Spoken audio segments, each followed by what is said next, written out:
Alors, voici maintenant une correction d'exercice pour les troisièmes, donc exercice sur les fonctions linéaires.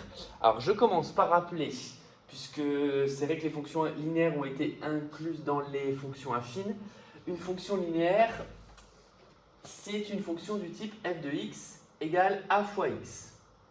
Ce qui signifie qu'au passage, je prends un antécédent x et son image est juste obtenue par une multiplication par un coefficient appelé a, coefficient aussi de proportionnalité. Ça, c'est super important à comprendre parce qu'au final, quand on va parler de fonctions linéaires, notamment, et qu'on va nous donner le coefficient, le coefficient, ce sera par exemple ici 2,8, c'est un coefficient de proportionnalité. Donc, ici, on doit reconnaître, dans l'exercice 30, est-ce que ce sont des fonctions linéaires? Si oui, donnez le coefficient. Alors moi, je vais aller un peu plus loin dans la consigne, puisque je vais aussi me poser la question, est-ce que ce sont des fonctions affines, voire constantes? Donc là, on a des problèmes de calcul comme dans les exercices précédents, et on doit les appliquer. Donc on va avoir P1 de x, P2 de x, P3 de x, P4 de x, et regarder, est-ce qu'elles sont de la forme un nombre fois x? Si oui, c'est linéaire, et ça sera au passage affine, et si non, ça ne sera pas linéaire. Alors, pour le premier programme, P1 de x, donc pour P1 de x, on part de x, choisir un nombre, on multiplie par 7, x fois 7, ça donne donc 7x. Et j'ajoute 2, donc 7x plus 2, ça c'est donc le résultat de mon programme que j'appelle P1 de x, 7x plus 2. Est-ce que c'est linéaire? La réponse est non. Pourquoi? Parce qu'il y a un coefficient plus 2 qui s'additionne. Nous, une fonction linéaire, c'est juste x multiplié par un nombre. Donc ici, cette fonction n'est pas linéaire, mais en revanche, elle est affine. Comme on l'a vu dans l'exercice précédent. Affine avec quoi comme coefficient? A égale 7, c'est-à-dire le coefficient l'ordonnée le coefficient directeur égale 7, et l'ordonnée à l'origine b est égal à 2. Donc ça, c'est bien une fonction affine, mais pas linéaire.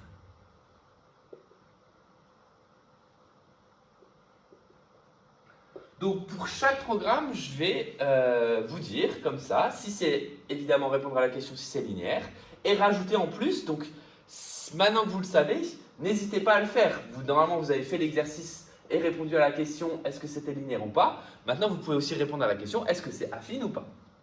Et si oui, quels sont les coefficients pour la fonction affine. Ensuite, pour le programme 2, donc cette fois-ci, on choisit un nombre, x, on multiplie par 7, donc ça donne toujours 7x, et on divise par 2, donc 7x divisé par 2. Alors, de la même façon qu'on avait vu dans l'exercice précédent, divisé par un nombre, c'est multiplié par son inverse. Donc ça veut dire 7x multiplié par un demi. Au final, cela revient à calculer 7 divisé par 2, on aurait pu aussi réagir comme ça ici, c'est-à-dire soit 7 demi de x, ou alors 3,5x. Donc ça, c'est mon programme P2 de x. Est-ce que c'est du coup linéaire? La réponse est évidemment oui. J'ai certes une multiplication et une division, mais assemblées ensemble, ça fait une multiplication par un nombre, en l'occurrence ici 3,5. Si ce nombre n'était pas décimal, ça marcherait quand même. Si c'était 7 tiers, par exemple, 7 tiers fois x, ça reste bien une multiplication par 7 tiers, donc qui est un nombre, un rationnel, une fraction. Donc ici, P2 de x égale 3,5 fois x, c'est bien linéaire, donc affine au passage, Et le coefficient de proportionnalité, le coefficient A, est égal à 3,5. Pour le coefficient de la fonction affine, vu que c'est linéaire, on sait que B égale 0. D'accord? Puisque c'est 3,5x plus 0. Donc on a bien affaire, dans le programme 2, à une fonction linéaire de coefficient 3,5. Voilà pour le programme 1, voilà pour le programme 2. On va maintenant passer au programme 3, puis au programme 4. Donc le programme 3, j'efface du coup le 1. J'imagine que c'est bon pour tout le monde. Donc je choisis un nombre que j'appelle x et je lui ajoute 4. Donc x plus 4. X plus 4, au passage, ne pas confondre avec 4x. Ça, c'est une erreur fondamentale de calcul littéral. C'est bien la multiplication 4 fois x qui donne 4x et non x plus 4 qui reste x plus 4. Est-ce que c'est linéaire? Bah, la réponse est évidemment non. Ce n'est pas linéaire. Donc c'est non linéaire. Parce que ce n'est pas une multiplication, je ne multiplie pas x par un nombre, mais j'ajoute quelque chose. Donc évidemment, ce n'est pas du tout en lien avec la proportionnalité. Et donc du coup, par contre, est-ce que c'est affine? Oui. Les coefficients sont donc, quand j'écris x plus 4, donc P3 de x égale x plus 4, x est tout seul, donc il est multiplié par 1, ça veut dire que le coefficient a est égal à 1. Et le coefficient b, qui correspond à ce qu'on ajoute ou ce qu'on soustrait, est égal à 4. Donc ça, c'est bien une fonction dite affine. Mais par contre, pas linéaire. Pour le programme 4, pareil, j'efface le programme 2. Je choisis un nombre et je prends sa moitié. Alors, la moitié d'un nombre, il y a plusieurs façons de noter les choses, mais la moitié d'un nombre, c'est soit multiplié par 0,5, soit multiplié par 1,5, soit divisé par 2. Je pense que la plupart d'entre vous vont faire divisé par 2. Mais je vais faire moi de toutes les façons. Divisé par 2, c'est multiplié par 1,5. C'est aussi la moitié. Et c'est aussi multiplié par 0,5. Donc ça donne 0,5x ou 1,5 de x, qui est donc mon programme 4 de x. Est-ce que ça, c'est une fonction linéaire? Évidemment, puisque je prends ma valeur x qui est multipliée par le nombre 0,5, et donc c'est linéaire avec le coefficient qui est égal à a égale 0,5. Donc là, on avait de nouveau des programmes de calcul qui vont donc correspondre à des fonctions. Donc là, la question c'était fonction linéaire, mais on aurait pu très bien aussi poser la question fonction affine. Voilà pour cet exercice. Pour l'exercice suivant, donc si ma fonction g est une fonction linéaire de coefficient 2,8, cela signifie que g de x égale 2,8 fois x. Ça signifie également que c'est un tableau de proportionnalité. Et ça, c'est important à comprendre parce qu'à partir de là, je vais calculer l'image, mais je vais justement m'en servir, je peux aussi m'en servir comme tableau de proportionnalité.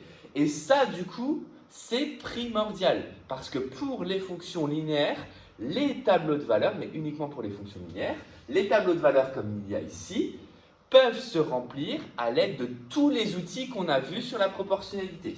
Qu'est-ce qu'on a vu? On a vu le calcul du coefficient. Le coefficient, c'est pas n'importe quoi, c'est 2,8. Donc le coefficient de proportionnalité permet de remplir ce tableau, mais on a vu également on va pouvoir utiliser la linéarité de la proportionnalité. Ça ne s'appelle pas des fonctions linéaires pour rien. Puisque si je connais la valeur de moins 3 et la valeur de moins 2, en additionnant les deux cases, par exemple, je peux trouver la valeur de moins 5.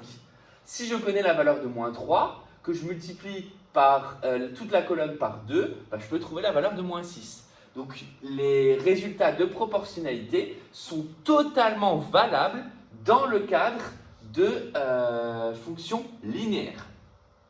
Là, je vais utiliser du coup les résultats sur les fonctions, c'est-à-dire deuxième ligne, calculer une image, première ligne, trouver un antécédent. Mais on va voir que ça revient juste à faire un seul calcul, c'est-à-dire compléter les flèches qu'il y a là. Une fois que les flèches là seront complétées, vous verrez que ça va très vite. Donc, trouver un nombre de la deuxième ligne, je rappelle, c'est trouver une image.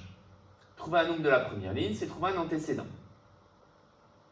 Pour trouver l'image de moins 3, je dois remplacer x par moins 3. Ça fait donc 2,8 fois moins 3. 2,8 fois moins 3, ça fait, si je ne me trompe pas, moins 6, moins 8,4. Ce qui veut dire qu'ici, on obtient moins 8,4. Au final, quelle est l'opération qu'on a fait pour passer de moins 3 à moins 8,4? On a fait une seule opération, on a multiplié par 2,8. C'est-à-dire que la flèche qui descend ici, c'est juste multiplié par 2,8. Donc je refais encore, donc ça c'était g de x, ça c'était g de moins 3. Je le refais encore pour g de moins 2 pour vous en convaincre. Si je dois trouver l'image de moins 2, c'est donc 2,8 fois moins 2, ce qui fait moins 5,6. Ici, ça va être moins 5,6. Qu'est-ce que j'ai fait pour trouver moins 5,6? J'ai pris mon moins 2, je l'ai multiplié par 2,8. Donc pareil pour 2,5. 2,5, si je le multiplie par 2,8, je vais obtenir le résultat qui est en dessous, c'est-à-dire 7.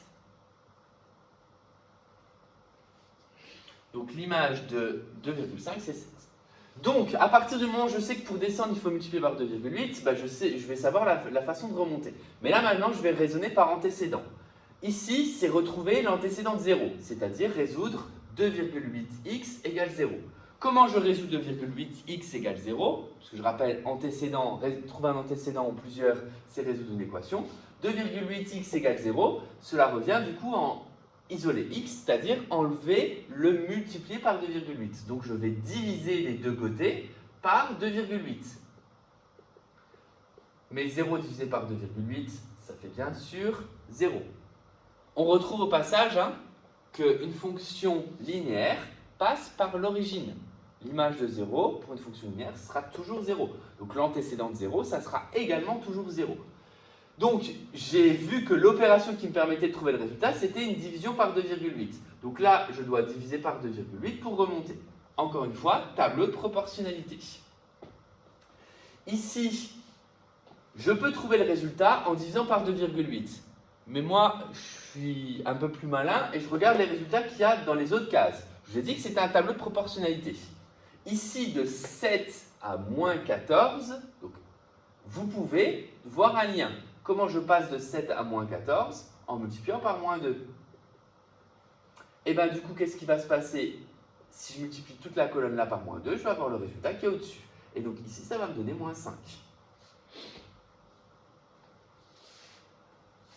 Ensuite, je vais toujours utiliser le même parce que de 7 à 0,7, c'est facile. De 7 à 0,7, je peux faire une flèche et dire que je divise par 10.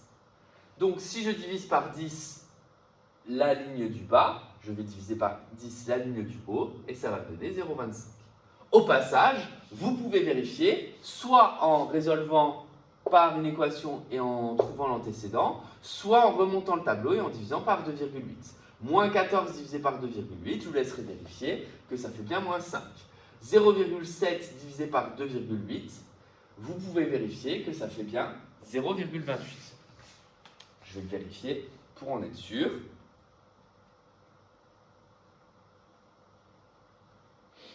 Et vous convaincre, mais en effet, ça fait 0,25. Pourquoi 0,28? Puisque 2,5 divisé par 10, ça fait évidemment 0,25 et non pas 0,28. Je me suis enflammé. Voilà du coup pour la correction de cet exercice. Donc moi, ce que je veux que vous reteniez de ces deux exercices, c'est la définition d'une fonction linéaire. Une fonction linéaire, c'est un cas particulier des fonctions affines. Donc on les voit dans les fonctions affines, mais c'est vraiment, on pourrait faire deux chapitres à part. Donc les fonctions linéaires, elles sont importantes parce qu'elles font le lien avec la proportionnalité déjà vue. Une fonction linéaire, c'est une fonction du type f de x égale a fois x. Donc déjà, il faut être capable de les reconnaître parmi les fonctions affines ou les reconnaître de façon générale. Ensuite, vu que c'est une multiplication par un coefficient, ce coefficient peut être donné, c'est un coefficient de proportionnalité, donc ça nous permet de remplir ce type de tableau. On verra aussi après que graphiquement, vous l'avez peut-être déjà vu dans le cours que je vous ai posté, graphiquement, c'est du coup une droite qui passe par l'origine, puisqu'on a vu que la proportionnalité se représentait sous cette forme. Maintenant, il y avait encore donc du coup deux autres exercices à corriger. On va les corriger tout de suite. Avant que je passe en audio avec les quatrièmes. Donc là, cette fois-ci, on vous proposait des fonctions et il fallait dire est-ce qu'elles étaient linéaires. Encore une fois, moi je vais aller plus loin et je vais vous demander est-ce qu'elles sont affines. Donc forcément, si c'est linéaire, ça sera affine, mais si c'est pas linéaire, il faut se poser la question est-ce que c'est affine. Donc là, la fonction a de x, qui est égale à 0,5x, est-ce qu'elle est linéaire? Oui. Avec a égale 0,5. Est-ce qu'elle est affine? Oui. Donc linéaire forcément affine avec b égale 0. Puisque du coup, dès qu'on va avoir linéaire, on va avoir b égale 0. b de x, 4x carré. Est-ce que c'est linéaire? Non, il y a du x carré. Je vous rappelle que si c'était linéaire, ça serait aussi affine. Et on a vu que x carré, c'était donc ni linéaire ni affine. Donc non linéaire et non affine. C'est une fonction carrée. Ensuite, c de x égale moins x. Alors, moins x, c'est x fois moins 1. Je vous note sous cette forme-là pour bien faire apparaître le coefficient là et dire que c'est linéaire, donc affine aussi, avec a égale moins 1 et donc b égale 0.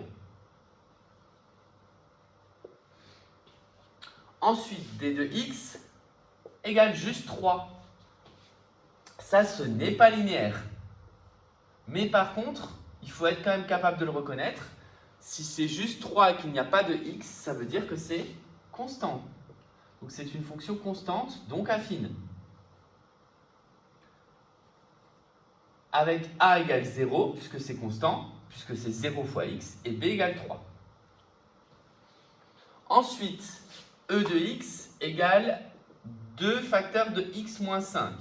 Alors je l'ai dit, hein, dès qu'on peut développer, on développe, pour voir si ça simplifie. Ça simplifie en 2x moins 10. Est-ce que c'est linéaire? Non, à cause du moins 10. Donc c'est non linéaire. Par contre, c'est affine. Avec a égale 2 et b égale moins 10. Et enfin, une division par un nombre. Donc je vous ai dit que les divisions par x, ce ne sont pas des fonctions affines, mais par contre, diviser par un nombre, c'est une fonction affine, et notamment ici, vu qu'il n'y a pas d'addition ni de soustraction, c'est aussi une fonction linéaire. Donc ici, f de x égale x sur 4, et bien ça c'est linéaire, avec a égale 1 quart, et b égale 0, puisque c'est aussi affine. Donc ici, si on vous donne des fonctions, alors là ils ont été gentils, il n'y en avait qu'une seule à développer. Moi je vous en donnerai peut-être un peu plus compliqué où il faut développer pour se rappeler un peu notamment des identités remarquables, des choses comme ça. Mais voilà, il faut être capable de reconnaître des fonctions linéaires, affines, voire constantes dans le dit. Alors ici, on a du coup, on doit déterminer une fonction linéaire. Donc là, ce type d'exercice est super classique.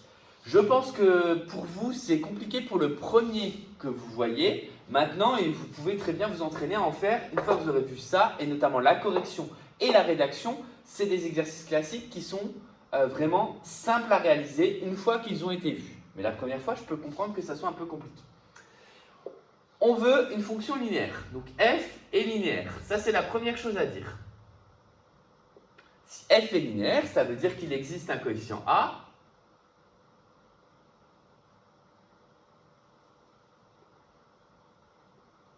tel que f de x égale a fois x. Mais ce coefficient a, on ne le connaît pas. Qu'est-ce qu'on sait? On sait que l'image de 4, c'est 120 pour le petit a. Donc l'image de 4 est 120. On va traduire cette phrase par une égalité. Je rappelle que ça, on avait vu dans les fonctions, que vous devez être capable de traduire l'image de 4 et 120 en égalité mathématique, c'est-à-dire que f de 4 égale 120. Mais f de 4, c'est quoi? C'est aussi a fois 4. Et ça vaut 120. Ben ça va me permettre, c'est une équation qui me permet de trouver a. Comment je trouve a? Vu que je multiplie par 4, j'obtiens 120. Ben ça veut dire que a égale 120 divisé par 4, c'est-à-dire a égale 30. Donc, f de x égale 30x. Donc ça, c'est pour le petit a. Donc si on doit déterminer une fonction linéaire dont on connaît l'image, on dit qu'elle est linéaire, c'est-à-dire qu'elle s'écrit f de x égale a fois x. Et ça nous permet d'écrire une relation, f de 4 égale 120, c'est l'image de 4 égale 120. Je remplace là-dedans x par 4, et je sais que le résultat vaut 120, ça me donne une équation à résoudre. Et donc du coup, je divise par 4 des deux côtés, ça me permet de trouver le coefficient a qui vaut 30. Une fois que je sais que le coefficient a vaut 30, j'ai juste à dire que ma fonction, c'est 30 fois x. Au passage, vous auriez aussi très bien pu faire un petit tableau de proportionnalité et dire, donc ça c'est x, ça c'est f de x, et donc là on a l'image de 4 qui vaut 120, quel est le coefficient de proportionnalité? C'est comme ce qu'on avait vu dans l'exercice précédent, pour passer de 4 à 120, c'est x 30. Donc ça c'était l'autre méthode en passant par la proportionnalité. Pour le petit b, je vais le faire ici. Donc pour le petit b, on sait que l'antécédent de 8, on va traduire en l'antécédent de 8 est moins 10. On va de nouveau traduire ça par une égalité. Ça veut dire que f de moins 10 égale 8. Si je remplace, ça veut dire que moins 10 fois a égale 8. Donc ça veut dire que a égale 8 divisé par moins 10, puisque je vais diviser par moins 10 des deux côtés. Et donc ça fait a égale moins 0,8. Donc au final, ça veut dire que f de x dans le cas là est égal à moins 0,8 x. Là, je suis en train de... ce que je vais vous donner va vous permettre de généraliser la façon de trouver a. Qu'est-ce qu'on fait? Ici, si vous regardez, a égale 120. 120, c'était quoi? C'était l'image. 4, du coup, c'était, vu que c'est sur la première ligne, l'antécédent. 8 et moins 10, de la même façon. Moins 10, c'est l'antécédent. Donc 8, c'est l'image. Donc, on avait vu une façon de trouver A dans un tableau de proportionnalité qui nous disait que c'était nombre d'arrivées divisé par nombre de départs.